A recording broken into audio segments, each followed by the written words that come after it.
नमो श्रीयतिराजाय विवेकानन्दसूरये सच्चित्सुखस्वरूपाय स्वामिने तापहारिणे।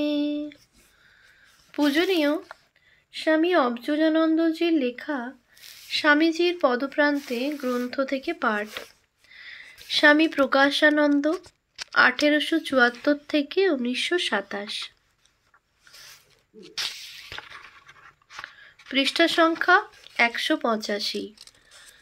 স্বামীজি একদা সস্নেহে তাহার কোনো সন্ন্যাসী শিষ্যের গলা জড়াইয়া ধরিয়া আবেগজড়িত কণ্ঠে বলিয়াছিলেন, বৎস, প্রভুর কাজে আমি প্রাণপাত করিতেছি, তোমার জীবনও সেই কার্যে উৎসর্গ করো। আরও কত জীবন ঠাকুরের সেবায় উৎসর্গীকৃত হইবে। সকলের মিলিত আত্মোৎসর্গেই এক মহান ব্রত সংসিদ্ধ হইবে। যাহাকে লক্ষ্য করিয়া এই উক্তি বর্ষিত হইয়াছিল, যুগাচার্যের অমোঘ স্পর্শে তাহার জীবন যে ভগবৎ কার্যে উৎসর্জনের এক মহৎ দৃষ্টান্তস্বরূপ হইবে, ইহাতে আর বিচিত্র কি। স্বামী প্রকাশানন্দের জীবনে তদীয় আচার্যের উল্লিখিত বাণী অক্ষরে অক্ষরে সার্থক হইয়াছিল। বস্তুত শ্রীগুরুর এই আহ্বানই বুঝি তাহার সমগ্র জীবনকে অনুরণিত করিয়া তুলিয়াছিল। প্রভুর কার্যেই তিনি নিজেকে সর্বতোভাবে বিসর্জন দিয়াছিলেন। স্বামী প্রকাশানন্দের পূর্ব নাম সুশীলচন্দ্র। পিতা আশুতোষ চক্রবর্তী সম্ভ্রান্ত ধর্মনিষ্ঠ ব্রাহ্মণ ছিলেন। সুশীলচন্দ্রের পৈতৃক বাড়ি ছিল কলিকাতায় সার্পেন্টাইন লেনে। 1874 খ্রিস্টাব্দের 8ই জুলাই ওই বাড়িতেই সুশীলের জন্ম হয়। উল্লেখযোগ্য যে ধর্মপ্রাণ এই চক্রবর্তী বংশের দুইটি কৃতী সন্তানই শ্রীরামকৃষ্ণ বিবেকানন্দের দুইজন বিশিষ্ট পতাকাবাহী রূপে জগৎবিখ্যাত হইয়াছিলেন। সুশীলের অগ্রজ সুধীরও স্বামীজির প্রিয় সন্তান স্বামী শুদ্ধানন্দ নামে এবং রামকৃষ্ণ সংঘের পঞ্চম মঠাধীশ রূপে মহনীয় হইয়াছেন। বংশের শিক্ষাদীক্ষা ও ধর্মসংস্কারের ইহা প্রকৃষ্ট নিদর্শন, সন্দেহ নাই। প্রিয়দর্শন মিষ্টভাষী সুশীল স্বগৃহের এই স্বাভাবিক পরিবেশের মধ্যে পরিবর্ধিত হইয়াছিলেন। বালকের জীবনে ধর্মের বীজ তাহার জননীই উপ্ত করিয়াছিলেন। মাতৃক্রোড়েই তাহার প্রথম ধর্মশিক্ষা শুরু হইয়াছিল। পৌরাণিক আখ্যায়িকাগুলি মায়ের মুখে বা মাতৃস্থানীয়া বাড়ির অন্যান্য আত্মীয়ার নিকট শুনিয়া সুশীল মন্ত্রমুগ্ধের মতো আকৃষ্ট হইতেন। জ্যেষ্ঠ সহোদর সুধীরের প্রভাবও কনিষ্ঠের উপর বড় কম ছিল না। বয়োবৃদ্ধির সঙ্গে সঙ্গে তাই উভয় ভ্রাতার জীবন লক্ষ্য উত্তরোত্তর একই দিকে নির্দিষ্ট হইতেছিল। সংসারে ইহাও এক অসাধারণ ঘটনা বলা যায়।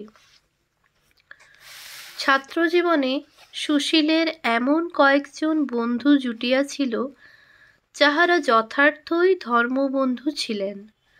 চরিত্রবান ধর্মনিষ্ঠ সহপাঠীদের সঙ্গে তাহার ঘনিষ্ঠতা ছিল।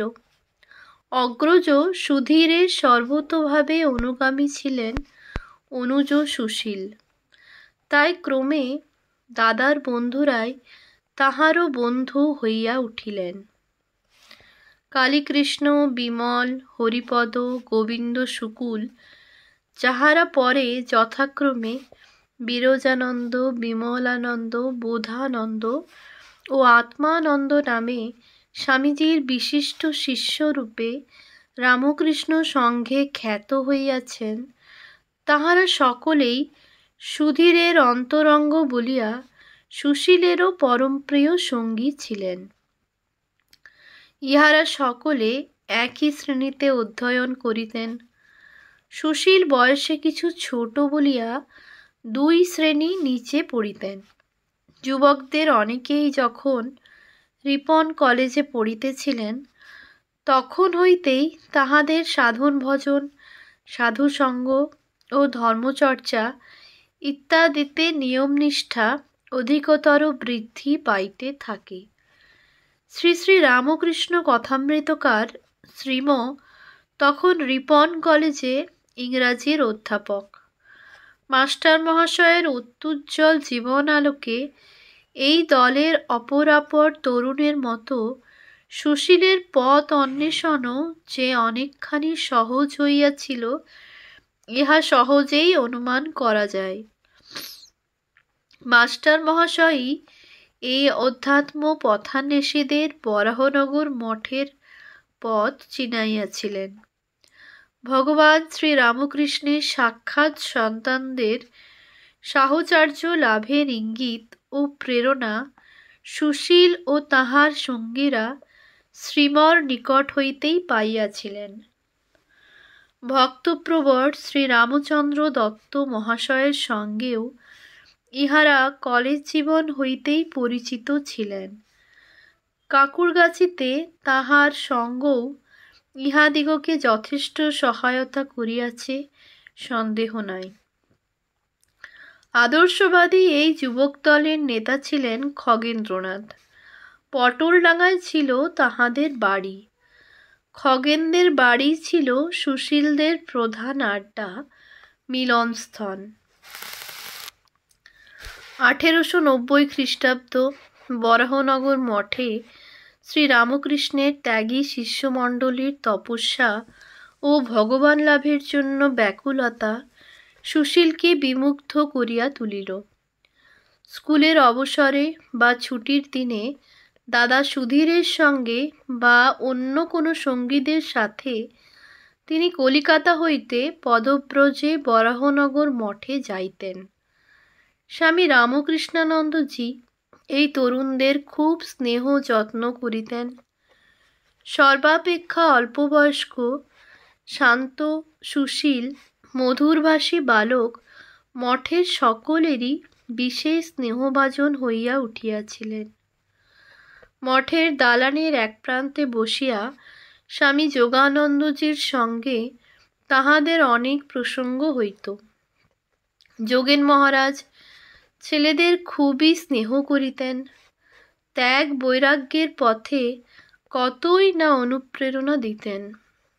বালক সুশীল মুগ্ধ চিত্তে বিস্ময় বিস্ফারিত চোখে যোগেন মহারাজের মুখের দিকে চাহিয়া থাকিতেন, আর সব কয়টি কথাকে অতিশয় বিজ্ঞের মতো শোনা মাত্র একেবারেই ধারণ করিবার চেষ্টা করিতেন। উচ্চ তত্ত্বমূলক কোনো প্রসঙ্গকে বালক তৎক্ষণাৎ ঠিক ঠিক ধরিতে সক্ষম না হইয়া বালকোচিত চপলতায় যোগেন মহারাজের কথার মধ্যেই কিছু একটা বলিয়া বসিতেন। যোগেন মহারাজ সস্নেহে বলিতেন, তুই ছোঁড়া তো বড্ড বোকা। থমক খাইয়া সুশীল কিছুটা অপ্রতিভ হইয়া আবার স্থির হইয়া বসিতেন। দলের অন্য ছেলেরা তখন খুব মজা করিয়া হাসিতেন। কলেজে পড়িবার সময় হইতেই সুশীলের প্রাচ্য ও প্রতীচ্য দর্শন আলোচনার ঝোঁক প্রবল হইয়াছিল। সমভাবের বন্ধুদের সহিত মিলিত হইয়া নানা দার্শনিক তত্ত্বাদি নিয়মিত চর্চা করিতেন। আবার সন্ধ্যার দিকে একাকী কোনো নিভৃত স্থানে অথবা বন্ধু খগেনদের বাড়িতে বা কালীকৃষ্ণদের বাটির উদ্যানে ধ্যান ধারণা ও ধর্মপ্রসঙ্গাদি করাও একটি প্রাত্যহিক অভ্যাস হইয়াছিল। এইভাবে উত্তরোত্তর সুশীলের মনের অন্তর্মুখিনতা বৃদ্ধি পাইতেছিল। ইতোমধ্যে 1891-92 খ্রিস্টাব্দে খগেন প্রমুখ দুই একজন বন্ধুকে লইয়া সুশীল জয়রামবাটিতে গিয়া জগজ্জননী শ্রী শ্রী সারদা দেবীর দর্শন লাভে কৃতার্থ হইয়াছিলেন। জননীর অপার্থিব স্নেহ করুণায় সুশীলের মনপ্রাণ ভরিয়া উঠিল। সম্ভবত এই সময়ে বা পরে অন্য কোনো সময়ে তিনি শ্রী শ্রী মার নিকট হইতে মহামন্ত্র লাভ করিয়াছিলেন। We received our first initiation from the Holy Mother and our last initiation sannyasa from Swami Vivekananda। 1927 16 ফেব্রুয়ারি সান ফ্রান্সিসকোতে অনুষ্ঠিত স্বামী প্রকাশানন্দ স্মৃতিসভায় স্বামী বোধানন্দজির ভাষণ হইতে উদ্ধৃত। প্রবুদ্ধ ভারত, জুন 1927। দীক্ষালাভ করিয়া সুশীলের জীবনে অধ্যাত্ম সাধনার গতিবেগ আরও প্রবল হইয়া উঠিয়াছিল। যদিও এই দীক্ষালাভের কথা সঙ্গীদিগের নিকট বহুকাল তিনি গোপনই রাখিয়াছিলেন। দলের একজন প্রধান সঙ্গী কালীকৃষ্ণ ইতোমধ্যেই গৃহত্যাগ করিয়া বরাহনগর মঠে চলিয়া গিয়াছেন। তবে হঠাৎ তাহার শরীর অত্যন্ত খারাপ হওয়ায় শ্রী শ্রী মার আদেশ মতো শরীর সারাইবার জন্য পুনরায় কিছুদিনের জন্য গৃহে আসিয়াছিলেন। 1893 খ্রিস্টাব্দের বর্ষাকাল তখন। কালীকৃষ্ণকে পাইয়া সুশীলের আনন্দের অবধি ছিল না। এতদিন মঠে মহাপুরুষদের পুণ্য সাহচর্যে বাস করিয়া কালীকৃষ্ণ অধ্যাত্মপথের পাথেও অনেক সঞ্চয় করিয়াছেন। বাড়িতে থাকিলেও রুদ্ধদ্বার কক্ষে সাধন ভজন ও ধ্যান ধারণাদিতেই তাহার সময় কাটিত।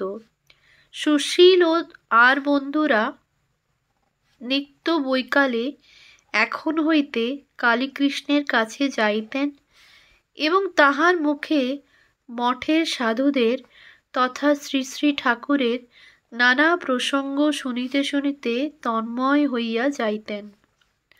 ঠাকুরের পরম ভক্ত স্বামীজির একান্ত অনুরাগী ও মঠের সাধুদের আকুণ্ঠ হিতৈষী শ্রী গোপালচন্দ্র ঘোষও কালীকৃষ্ণদের বাড়িতে এই বৈকালিক আলোচনা চক্রে সুশীলদের সঙ্গে আসিয়া যোগ দিতেন। স্বামীজি ইহাকেই হুটকো গোপাল বলিয়া আদর করিয়া ডাকিতেন। হুটকো গোপালের মুখেও শ্রী শ্রী ঠাকুরের দক্ষিণেশ্বর ও কাশীপুর লীলার কত কাহিনী সুশীলরা শুনিতেন আর ভাবে আত্মহারা হইতেন। এইভাবে যতই দিন যাইতে থাকিল সুশীলের মন যেন ততই অনন্তের পানে ধাবিত হইতে থাকিল। কোনো অজানা এক আকর্ষণ যেন সর্বদাই হৃদয়ের মধ্যে অনুভব করিতেন। সংসারের বন্ধন যেন ক্রমশই শিথিল হইতে শিথিলতর হইতে থাকিল। ওম শান্তি শান্তি শান্তি। হরি ওম তৎসৎ। শ্রীরামকৃষ্ণার্পণমস্তু।